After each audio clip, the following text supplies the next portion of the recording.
What if a city could stop breathing in a single night and never inhale again? Pripyat is not ruins reclaimed by centuries, not a village eroded by war or famine. It is something far more unsettling. A modern city arrested mid-sentence, clocks still ticking, classrooms still set, lives paused so abruptly that the silence itself feels radioactive. Pripyat was built to embody confidence, confidence in technology, confidence in control, confidence in a future engineered down to the last apartment block. Founded in 1970, it rose fast and clean, a showcase city for the Soviet nuclear project, designed to house the workers of the nearby Chernobyl nuclear power plant.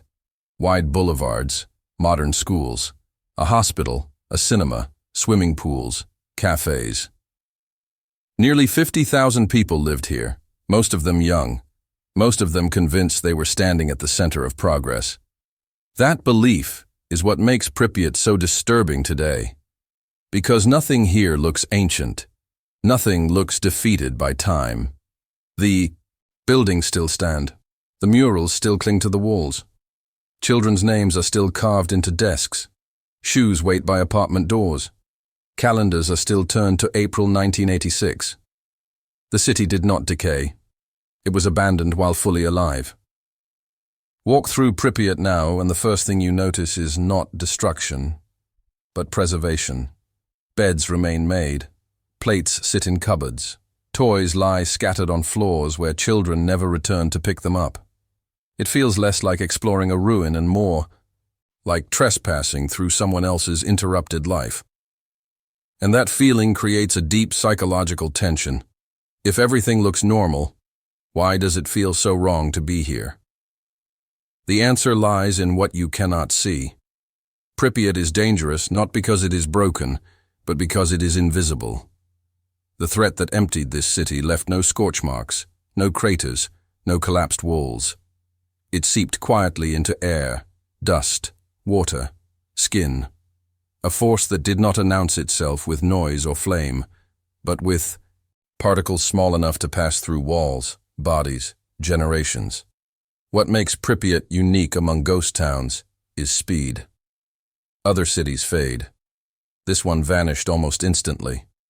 One day it functioned like any other modern city. The next, it was sealed off, erased from maps, scrubbed from public conversation. No slow decline, no warning, just a line drawn across history. And yet, for more than a full day after the disaster that doomed it, Pripyat continued as if nothing had happened. Children went to school. Couples walked the streets. Windows stayed open. People breathed deeply in the spring air, unaware that the city around them had already crossed a threshold from home to hazard. That delay, those ordinary hours lived in extraordinary danger, are part of what makes Pripyat feel cursed rather than merely abandoned. Today, trees grow through balconies, vines choke stairwells, wildlife roams streets once designed for parades. Nature has moved in, but not gently. It pushes through concrete, with slow, relentless pressure, reclaiming a city that was never meant to surrender. The contrast is unsettling. Geometry versus chaos, order versus entropy, ambition versus consequence. Pripyat has become an icon, photographed endlessly, filmed, mapped, explored. It appears in documentaries, video games, movies, and myths. But most people misunderstand what they are seeing. This is not just a relic of a nuclear accident. It is a monument to certainty, the belief that complex systems cannot fail. Catastrophically, that warnings can be delayed, that consequences can be managed later. Every empty window in Pripyat asks the same unspoken question. How many moments pass between safety and disaster, and who decides when to speak? Because the city did not die when the reactor exploded. It died when silence replaced urgency, when information lagged behind reality, when people were left inside a danger they could not perceive. And that is why Pripyat still matters, not as a place frozen in the past, but as a warning that feels uncomfortably current. The city stands exactly where it fell, unchanged enough to feel recent, abandoned enough to feel final, waiting for anyone willing to look past the rust and ask what really happened in the hours before it was emptied. If this story is already making you uneasy, take a moment to pause and think about what Pripyat really represents. This wasn't an ancient civilization lost to time. It was a modern city, full of ordinary people who trusted that someone, somewhere, was in control. I want to know what you think. Do you believe Pripyat was abandoned because of unavoidable chaos, or because of human silence and delayed decisions? Was this tragedy inevitable, or could it have been stopped if the truth had been told sooner? Leave a comment with your thoughts or your personal theory about the real moment Pripyat died. Not when the reactor exploded, but when the city was truly lost. Your perspective adds depth to this investigation and helps shape where this story goes next. If you're finding value in this deep dive, make sure to support the video with a like and consider subscribing so you don't miss the next part of this unfolding mystery. Pripyat did not emerge by accident, nor did it grow organically over centuries like most cities haunted by abandonment. It was designed, calculated, planned with precision. From its first blueprint, Pripyat was meant to be proof that the Soviet vision of progress worked, that technology and ideology could merge into a flawless urban future. The city was founded in 1970, at a time when the Soviet Union was racing to assert technological dominance. Nuclear energy was not merely a power source, it was a symbol, clean, modern, limitless. The Chernobyl nuclear power plant was to be one of the crown jewels of that ambition, and Pripyat was built to serve it, not as a temporary workers' camp, but as a permanent, prestigious home for the elite of Soviet industry. Unlike older Soviet cities weighed down by cramped housing and decaying infrastructure, Pripyat was young, spacious, and optimistic. Its residents were carefully selected: engineers, technicians, scientists, plant operators, teachers, doctors. The average age hovered around 26. This was a city of youth and upward mobility, a place where families believed they were stepping into a better life. The urban design reflected that confidence. Apartment blocks were arranged with generous spacing, allowing sunlight and air to circulate freely. Schools and kindergartens were placed within walking distance of residential areas. Parks cut through the city like green arteries. Sports complexes, a modern hospital, a cinema, cultural centers, cafes, all built before the population even reached its peak. Pripyat was meant to feel complete, not provisional. At its heart stood Lenin Square, the symbolic center of civic life. From here, broad avenues extended outward, reinforcing a sense of order and control. Even the architecture spoke a quiet language of progress: clean lines, functional forms, minimal ornamentation. This was not about beauty in the traditional sense. It was about efficiency, rationality, and the promise of a scientifically managed future. For its residents, Pripyat represented privilege.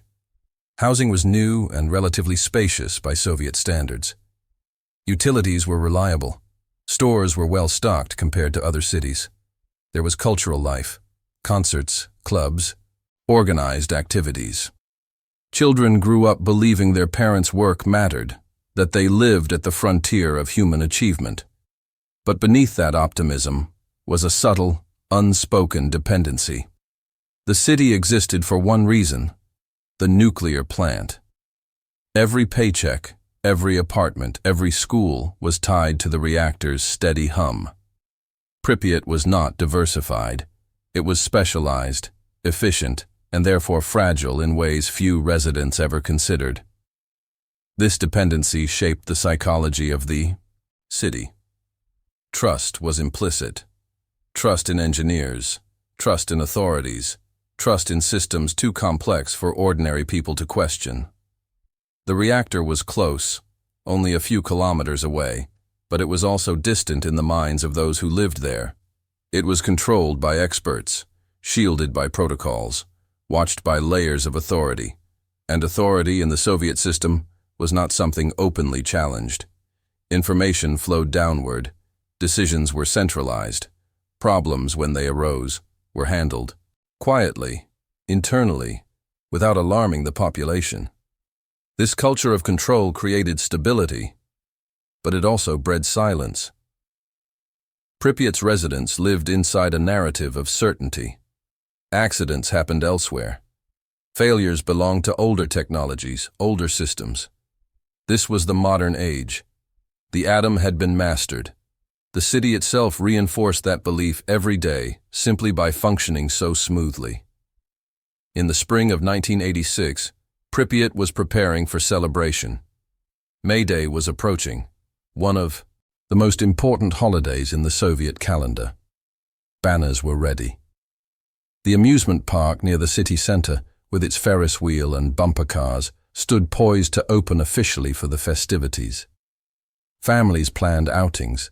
Children talked about rides they had never been on. Everything pointed forward. Nothing hinted at collapse. And that is what makes the birth of Pripyat so essential to understanding its death. This was not a neglected place. It was not failing. It was succeeding, at least on the surface. The city functioned exactly as it was designed to function, right up until the moment that design encountered something it was never built to survive. Because when a city is constructed to serve a single idea, a single machine, a single promise of control, it inherits the vulnerabilities of that promise.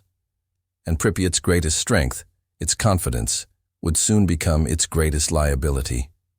What happened on the night of April 25, 1986 was not supposed to happen, at least not according to the manuals, the assurances, or the confidence that surrounded the reactor at Chernobyl. And yet, catastrophe does not announce itself with certainty. It creeps in through assumptions, small deviations, and decisions made under pressure. That evening, reactor number 4 at the Chernobyl nuclear power plant was scheduled for a safety test. On paper, the test was simple. Engineers wanted to determine whether the turbine, spinning down after a power loss, could generate enough electricity to keep coolant pumps running until backup generators activated. It was a test meant to improve safety, not threaten it. But the timing was already wrong.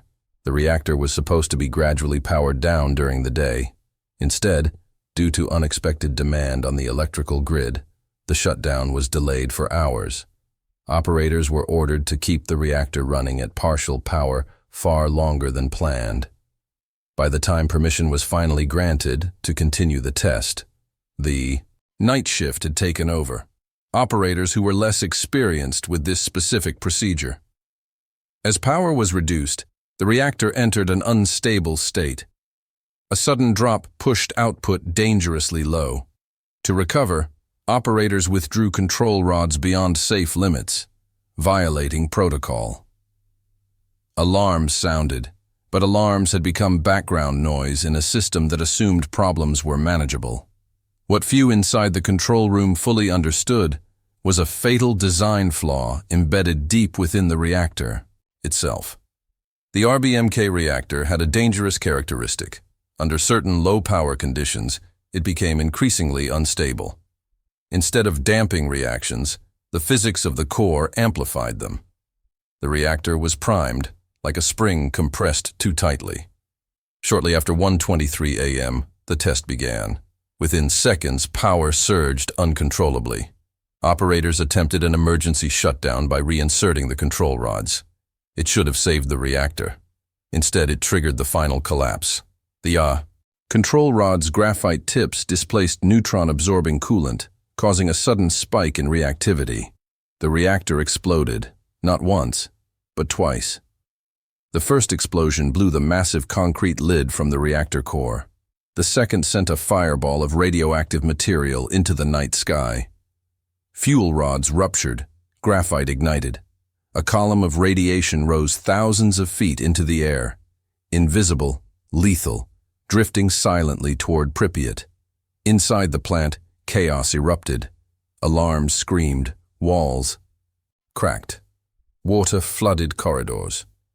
Operators staggered through smoke and darkness, many already receiving fatal doses of radiation without realizing it. Some believed the reactor was intact. Others refused to accept what their instruments were telling them. Outside, the night remained eerily calm. In Pripyat, just 3 kilometers away, people slept with windows open. Couples walked home late. Children dreamed. From apartment balconies, residents could see a strange glow on the horizon. Blue, purple, almost beautiful. Some stood and watched, unaware they were witnessing the core of a nuclear reactor burning in the open air. Firefighters were dispatched immediately. They arrived without protective gear, without information, without any understanding of what they were walking into. They climbed onto the reactor roof, touched burning graphite with bare hands, and breathed air saturated with radioactive particles. Many of them would be dead within weeks, and still, no evacuation was ordered. Local authorities were not informed of the true scale of the disaster. Plant management hesitated. Officials waited for confirmation that never came. The system designed to project control now struggled to admit loss of it. To acknowledge the truth would mean admitting failure at the highest level. So Pripyat slept. Radiation spread through the city, settled on playgrounds, drifted into kitchens, clung to clothing drying on balconies.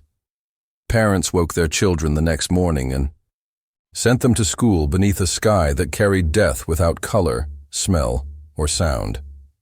The city was already doomed, but it didn't know it yet. Because the explosion was not the end of Pripyat's story. It was only the beginning of a far more disturbing chapter, one defined not by fire and noise, but by delay, denial, and a deadly illusion of normalcy.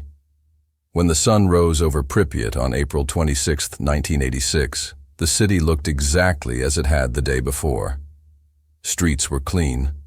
Buses ran on schedule. Shops opened their doors. Children put on school uniforms. From the outside, nothing suggested that Pripyat had already crossed into catastrophe, and that illusion of normal life would become one of the most disturbing aspects of the entire disaster. Residents woke to rumors, not warnings. Some had heard distant booms in the night. Others noticed an unusual metallic taste in the air.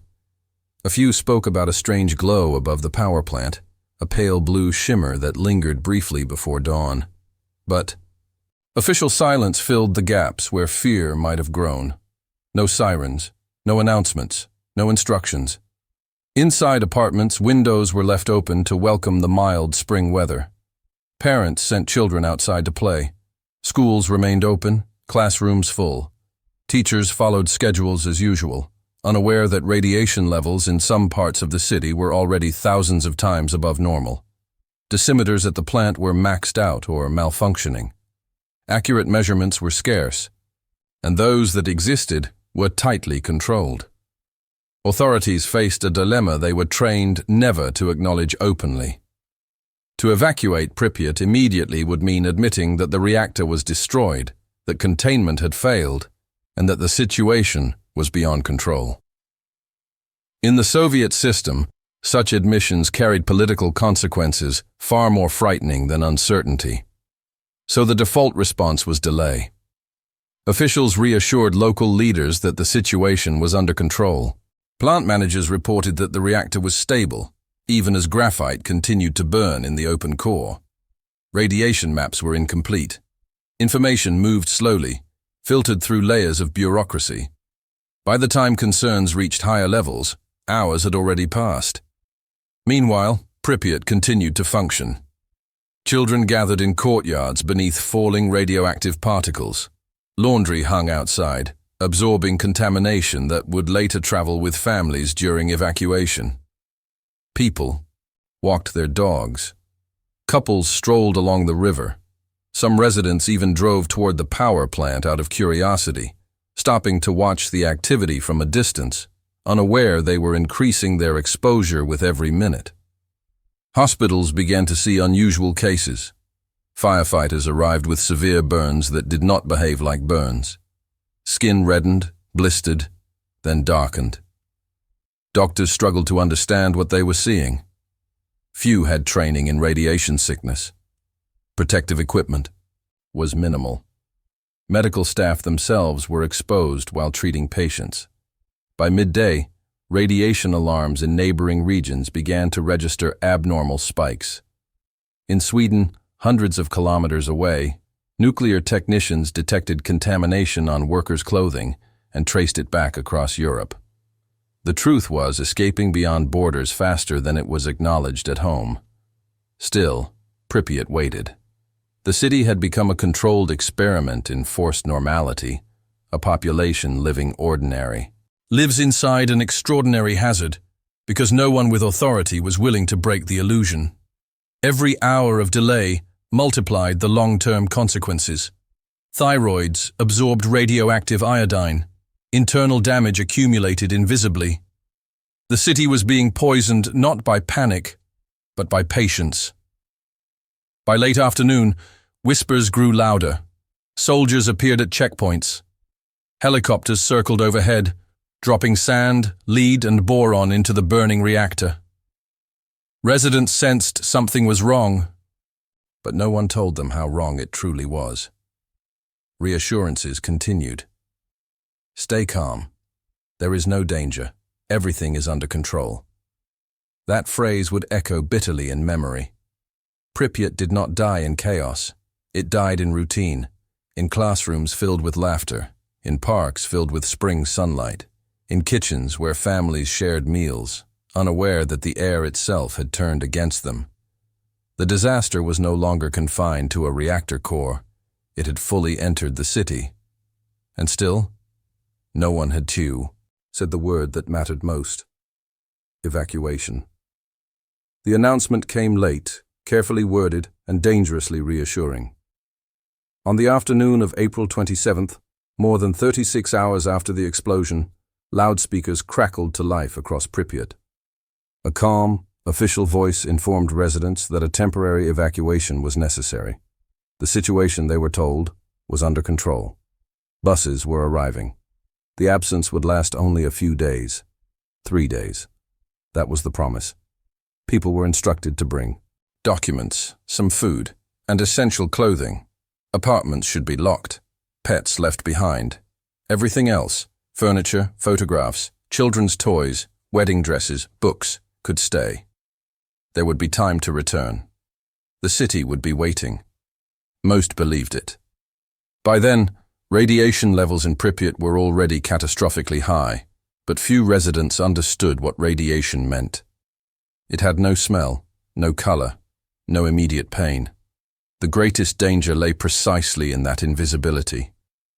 People, packed lightly, choosing convenience over preparation, trusting the system that had always told them what was safe.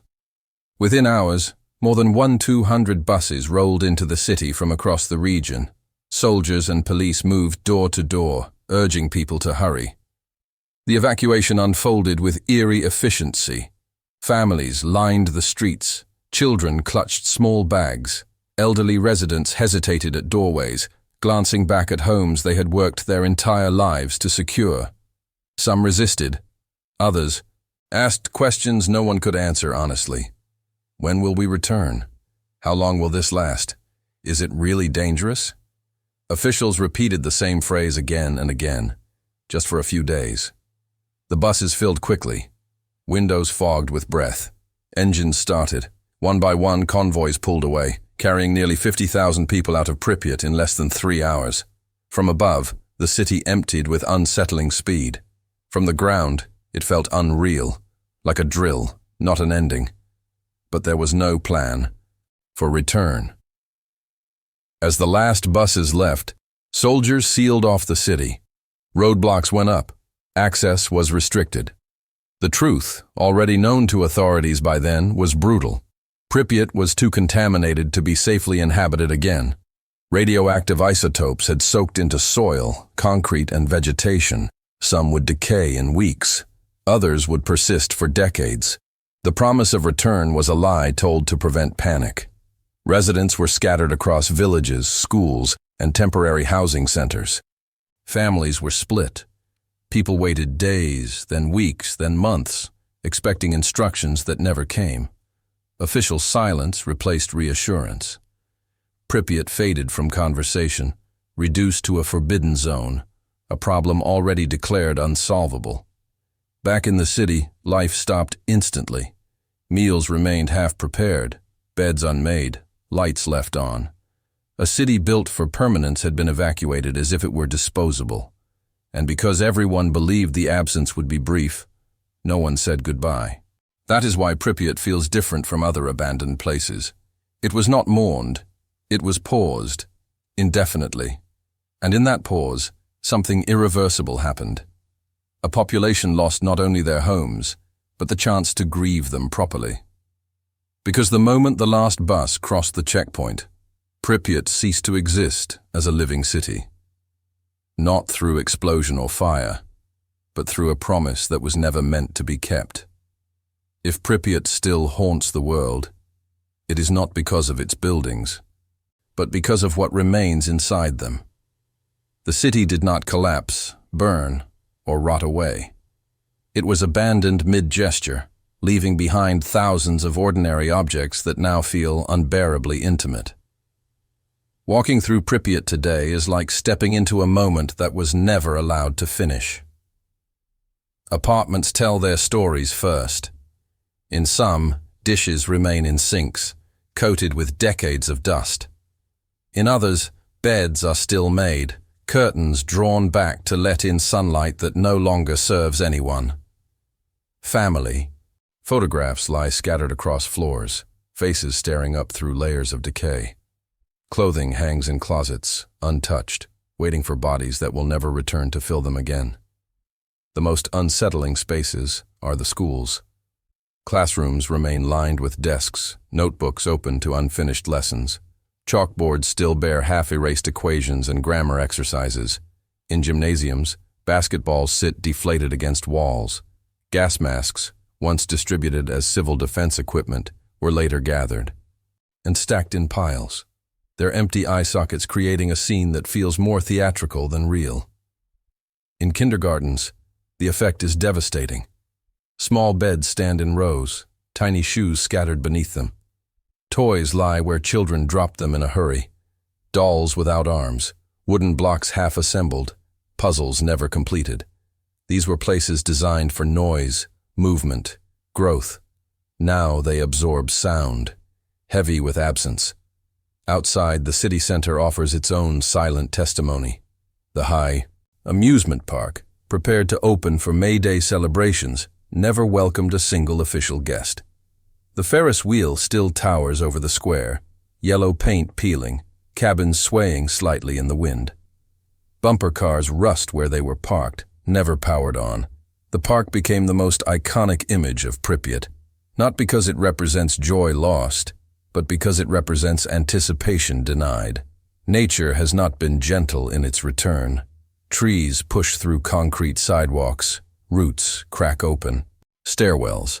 Moss creeps along apartment walls. Birds nest in empty rooms.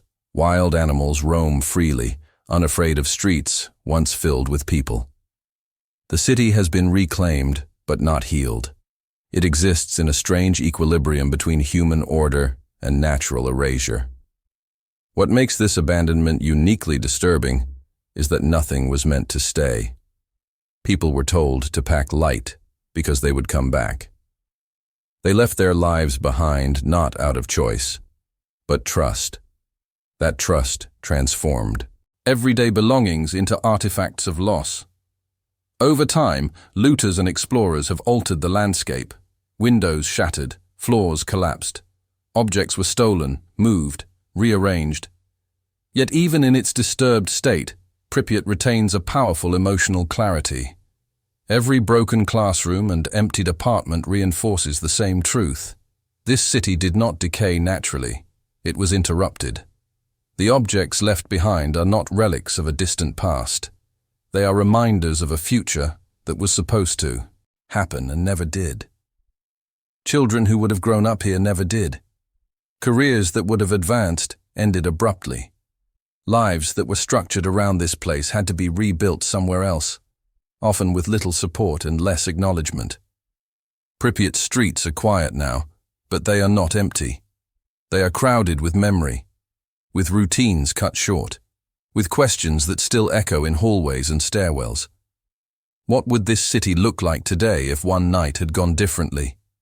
Who would be walking these paths? What stories would have unfolded here? Because every abandoned object in Pripyat marks a moment where time was supposed to move forward, and didn't. Pripyat was not emptied by fire, flood, or visible destruction. It was defeated by something far more unsettling, an enemy that could not be seen, smelled, or felt in the moment it did its greatest damage. Radiation did not announce itself. It settled quietly into the city, turning familiar spaces into long-term hazards, without altering their appearance. In the days following the explosion, radioactive isotopes spread across Pripyat like dust. Cesium-137, strontium-90, and iodine-131 clung to rooftops, playgrounds, soil, and skin. Some decayed quickly. Others would remain dangerous for decades. Cesium-137 alone has a half-life of about 30 years, meaning that even now large parts of the city still carry measurable contamination. The danger was not immediate pain. It was accumulation. People breathed radioactive particles into their lungs. They drank contaminated water. Children absorbed radioactive iodine into their thyroids, a detail that would later define an entire generation of illnesses. Radiation did not kill most residents instantly. It rewrote their biological futures. What made radiation especially terrifying was how it ignored human logic. Walls offered no protection. Closed doors meant nothing. Apartments that looked safe could be more contaminated than open streets, depending on how radioactive dust settled. Some floors were hot. Others, just meters away, were relatively safer. The city became a patchwork of invisible danger. Even after evacuation, Pripyat remained hostile. Cleanup crews, known as liquidators, entered the zone with minimal protection, often unaware of how much exposure they were receiving. They shoveled radioactive debris from rooftops, buried contaminated soil, and washed streets in desperate attempts to reduce radiation levels. Many paid with their health. Some paid with their lives. Over time, myths grew around Pripyat. Stories of instant death, of glowing animals, of mutated forests. While some of these tales are exaggerated, the reality is no less disturbing. Radiation's effects are slow, statistical, and cruelly uneven. One person might walk through a contaminated area and suffer little immediate harm. Another might absorb enough exposure to trigger cancers years later. Today, radiation still dictates how Pripyat exists. Some areas are safer than others. Rain can temporarily increase radiation levels by washing particles from trees and rooftops into the soil.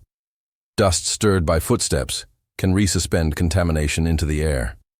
Even touching certain objects, especially those that absorbed fallout in 1986, can result in exposure. This is why Pripyat feels wrong on a fundamental level. It looks like a city. It feels like a city. But it does not behave like one. It violates expectations. It punishes familiarity. The places that should be safest, homes, schools, hospitals, are often the most contaminated.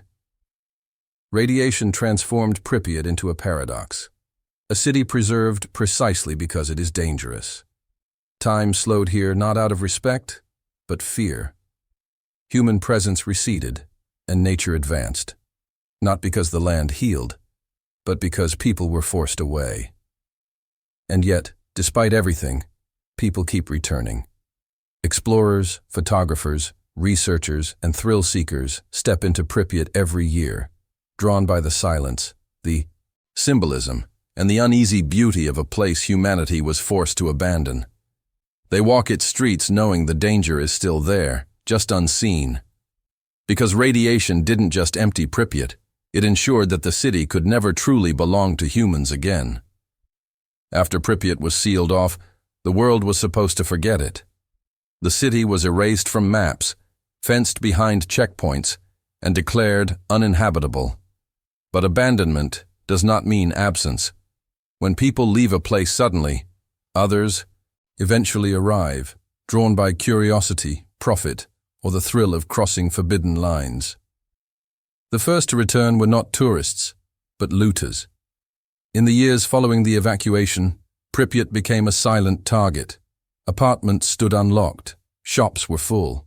Furniture, electronics, copper wiring, doors, radiators, anything that could be sold was stripped away. Some looters believed radiation faded quickly. Others simply did not care. They moved through stairwells and hallways at night, breaking windows, prying open doors, dismantling entire interiors piece by piece. Many paid a hidden price. Radioactive dust clung to stolen objects, contaminating homes far beyond the exclusion zone. Furniture from Pripyat ended up in nearby towns. Clothing was resold. Metal was melted down. Radiation traveled quietly, carried by greed and ignorance into places that had never been evacuated. As the years passed and security tightened, a different group began to appear. Explorers, urban explorers, often called stalkers, started entering the zone illegally. Some slipped through forests, others bribed guards. They came with cameras, gas masks, and a hunger for the forbidden. For them, Pripyat was not just a city, it was a time capsule, a frozen moment of modern collapse. They documented abandoned apartments, rusting schools, the amusement park overtaken by trees. Their photos spread online, transforming Pripyat into a global icon of desolation. What had once been a closed Soviet failure became a shared digital obsession. With visibility came normalization. By the early 2000s, the Ukrainian government began allowing controlled visits. Official tours were established. Guides led groups through selected routes. Radiation levels were monitored. Rules were set. Pripyat was no longer just a disaster site. It became a destination. Dark tourism had arrived. Visitors walked streets where children once played. They posed beside the Ferris wheel. They stood in classrooms and whispered. Some came more to learn. Some to feel. Others came for spectacle, chasing images and adrenaline rather than understanding. The city became content, filmed, photographed, consumed. This transformation raised uncomfortable questions. When does remembrance turn into exploitation? At what point does documentation become entertainment? For former residents, seeing tourists smile for photos in front of their abandoned homes felt like a second violation, another loss layered onto the first. And yet, the attention also preserved Pripyat. Tourism kept the city visible. It prevented total erasure. It forced governments to maintain roads, monitor radiation, and protect certain structures. Without eyes on it, Pripyat might have been dismantled completely, its story reduced to footnotes and statistics. The city now exists in a strange dual state. It is both protected and violated, studied and sensationalized, a warning and a backdrop. Every visitor brings meaning and distortion. Pripyat no longer belongs to its former residents. It does not belong to the state. It exists as a shared symbol, shaped by those who pass through it briefly and leave again, carrying fragments of its story with them. But the most unsettling part is this. Despite fences, guards, and radiation, people are still drawn to Pripyat, not in spite of the danger, but because of it. Because Pripyat represents a rare thing in the modern world, proof that a city can vanish without being destroyed, and that progress, when it fails, leaves behind places that feel more like ghosts than ruins. Pripyat did not disappear because of an explosion alone. It vanished because information failed just as catastrophically as the reactor itself. Long after the graphite stopped burning, another contamination continued to spread. Silence, distortion, and carefully managed half-truths that shaped how the disaster was understood, remembered, and in many ways, minimized. From the very first hours after the explosion, the official narrative lagged, behind reality. Plant operators reported manageable damage. Local authorities repeated reassurances. Regional officials hesitated to escalate. Each level waited for confirmation from the next, while radiation spread freely across Pripyat and beyond. The system was not designed to transmit bad news quickly, only controlled news safely. Even after evacuation, the truth was fragmented. Residents were told little about what they had been exposed to. Medical explanations were vague. Diagnoses avoided. The word radiation whenever possible. Many evacuees were reassured that long-term effects were unlikely, even as internal reports already predicted widespread thyroid disease, cancers, and genetic damage. The Soviet state had reasons to control the narrative. Chernobyl was not just an accident. It was an ideological failure. Nuclear power symbolized mastery over nature, scientific superiority, and political strength. To admit the full scale of the disaster would undermine public trust, international standing, and internal legitimacy. So numbers shifted. Casualty counts were revised downward. Exposure estimates softened. Responsibility blurred. Firefighters and plant workers who died weeks later were often excluded from official tallies. Long-term illnesses were disconnected from their source. The disaster was framed as tragic, but contained. But Pripyat's former residents lived with different truths. They watched friends fall ill. Children developed thyroid cancer at alarming high rates. Families struggled with unexplained fatigue, immune disorders, and chronic pain. Many felt abandoned twice, first physically, then politically. Compensation was slow, inconsistent, or non-existent. Records were incomplete. Acknowledgement was rare. Internationally, the truth leaked anyway. Radiation detectors in Europe exposed the lie before official statements did. Sweden forced the Soviet Union to admit an accident had occurred at all. Scientists outside the USSR pieced together fallout, maps that contradicted public claims. Over time, independent studies revealed a disaster far broader than originally acknowledged. Yet even today, the full human cost of Pripyat remains disputed. How many lives were shortened? How many illnesses were caused? How many psychological wounds never healed? The answers depend on which sources are trusted and which stories were allowed to survive. Statistics clash, politics intrude, certainty dissolves. What remains undeniable is this: Pripyat's silence was engineered. The city was emptied quietly. Its name faded from headlines. Its residents were relocated, renamed affected populations, and absorbed into bureaucratic categories. Their shared identity, citizens of Pripyat, was erased along with the city itself. And that erasure still matters, because disasters do not end when danger subsides. They end when truth is acknowledged, responsibility accepted, and memory preserved honestly. In Pripyat's case, that process remains unfinished. The city stands abandoned, not only because it is radioactive, but because confronting it fully requires confronting uncomfortable questions about authority, transparency, and the cost of denying reality when systems fail. And perhaps the most unsettling question of all lingers unanswered. If the same conditions arose today, would the truth come faster? Or would Pripyat happen again, dressed in modern language and digital silence? Pripyat no longer functions as a city, but it has never stopped communicating.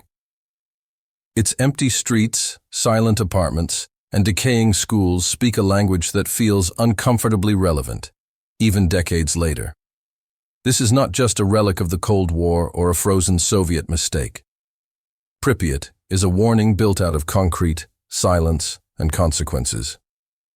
What makes Pripyat so powerful is that nothing about it feels ancient. The city looks modern, familiar, recognizable. It could belong to any country that believed efficiency was the same as safety, that control was the same as resilience. Pripyat shows what happens when systems are optimized for success but unprepared for failure. The disaster did not come from ignorance alone. It came from confidence, from the belief that risks were already understood, that warnings could wait, that information could be managed after the fact. The reactor failed in seconds, but the city was lost through hours of hesitation, denial, and procedural obedience. Pripyat teaches that technology does not fail in isolation. It fails inside human systems, inside hierarchies, incentives, and cultures that reward silence over urgency. The most dangerous moment is not when something breaks, but when people decide it is better not to alarm anyone yet. The legacy of Pripyat extends beyond nuclear energy. It applies to any complex system that promises control while quietly accumulating risk. Infrastructure, industry, medicine, data, climate. When early signals are ignored, when transparency is delayed, when responsibility is diffused, catastrophe does not arrive loudly. It arrives politely during normal life. Pripyat also exposes the human cost of abstraction. Decisions made in control rooms and offices translated into childhood cancers, broken families, lost identities, and lifelong displacement. Entire lives were reduced to relocation numbers and medical categories. The city was erased, but its people carried it inside them, often without recognition or closure. And yet, Pripyat persists, not as a home, but as a memory, as evidence. As a place that refuses to disappear because it was never allowed to finish its story properly. Nature has reclaimed it, tourists walk through it, cameras record it, but the city remains unresolved. It exists between past and future, reminding us that progress without accountability creates ghosts. The most unsettling truth is this: Pripyat was not unique. It was simply visible. If similar conditions exist elsewhere, and they do, then Pripyat is not an exception. It is a precedent. A case study in how modern cities can vanish without war, without invasion, without collapse, only through silence, delay, and misplaced trust. Pripyat stands exactly where it was left, asking a question no one can comfortably answer. When the next warning comes, will we listen faster than they did? If you made it to the end of this story, you're not just watching for entertainment. You're trying to understand what Pripyat really means. And that's exactly why I want to hear from you. Comment Pripyat if you believe the city was lost the moment silence replaced urgency. Or comment warning if you think Pripyat is a message the modern world still refuses to take seriously. If this deep investigation helped you see the hidden layers behind the ghost town image, leave a like so more people find this story, and subscribe for more dark historical mysteries where cities vanish, secrets are buried, and the truth is never as simple as the official version. Now don't click away. Watch the next video appearing on your screen. It connects directly to this one, and it dives even deeper into a disappearance that feels impossible until you see the evidence.